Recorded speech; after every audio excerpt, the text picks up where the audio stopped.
Now, venue operators and promoters say attracting the biggest artists to New Zealand is difficult. And there are even calls for the government to step in to help lure these artists here with financial incentives. Many top artists have been bypassing the country during their tours, notably Taylor Swift's record-breaking Eras tour, included several Australian dates in February last year, but none here. Other artists like Kendrick Lamar, Lady Gaga, Katy Perry have also omitted New Zealand from their itineraries. Event promoters and venue operators attribute this trend to factors such as high production costs, limited venue capacity, and restrictive tax policies, which make it financially unappealing for artists to perform here.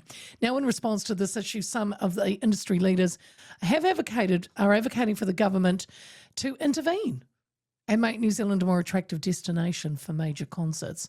Carolyn Harvie-Teare is Venue's Ōtautahi's chief executive, and she joins me now. Carolyn, good afternoon. Good afternoon. How are you? Oh, well, I'm very good. Firstly, before we kind of kick into your thoughts, Christchurch has some really key venues already.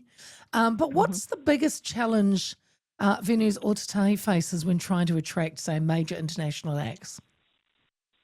Well, look, I guess we can look at the current portfolio of venues and then what's coming, because obviously we've been a little constrained with some of the larger scale events because of the infrastructure that we have here in Christchurch.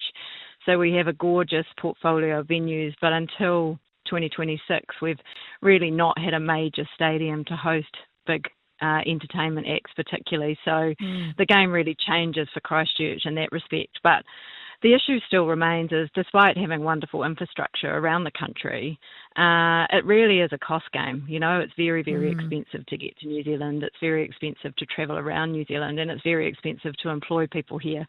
So all of those things add up when entertainment is a really competitive, really commercial game. Yeah. Promoters want to sell tickets and they want to do everything at the lowest cost they possibly can, which is understandable. So, you know, it's a tough environment, but look, infrastructure is the best place to start. Good city infrastructure is the second place, and then getting, you know, strategic procurement for the things that mean that artists and promoters don't need to necessarily bring everything here.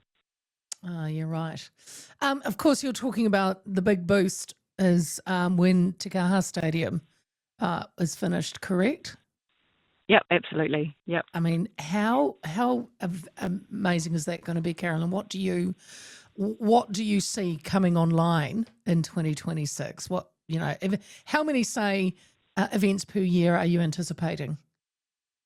Yeah, look, I mean, having One New Zealand Stadium at Takaha coming along really and genuinely changes the game. So the fact that it's going to be purpose-built as a multi-use facility means that we'll do about 200 events there every year. Now, not all of those are obviously going to be, you know, large-scale events. We'll do about 25. Yeah, Gaga, 25.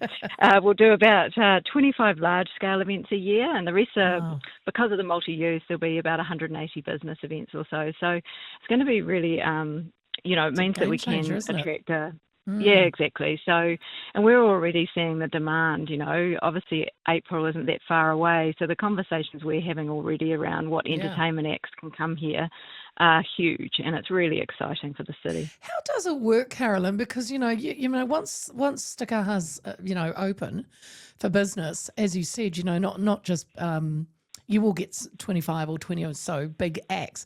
How does it work? Do you put it out to them? How does you Gaga sitting in America go, oh, hello, Christchurch has got this big stadium? How does it work? So look, we've got a range of partnerships with the major promoters around the world. So the likes of Live Nation, the likes of Frontier, the likes of TG, and they're the main promoters for those major acts. So once you have those partnerships, they know the venue infrastructure that you have, and they know the types of deals that you're prepared to do. And then when they're building their tours, they engage with us around what venue availability we have, etc. So that's interesting. And you would have to plan.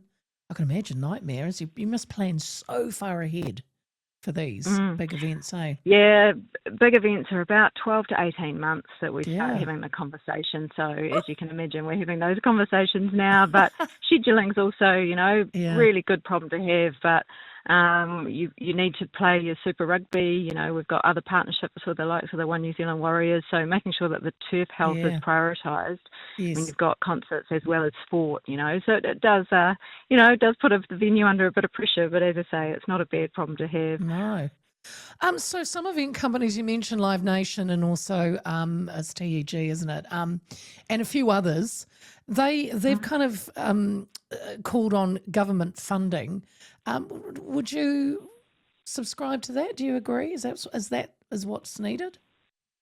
Well, I mean, the fundamental thing is it comes down to money, and city contribution, central government contribution, venue contribution, all of those things certainly add up. We're competing with the likes of Australia predominantly. You think about the amount of money that Melbourne tips into their major events, and quite strategically, they contribute huge amounts to attracting big events, creating big tournaments.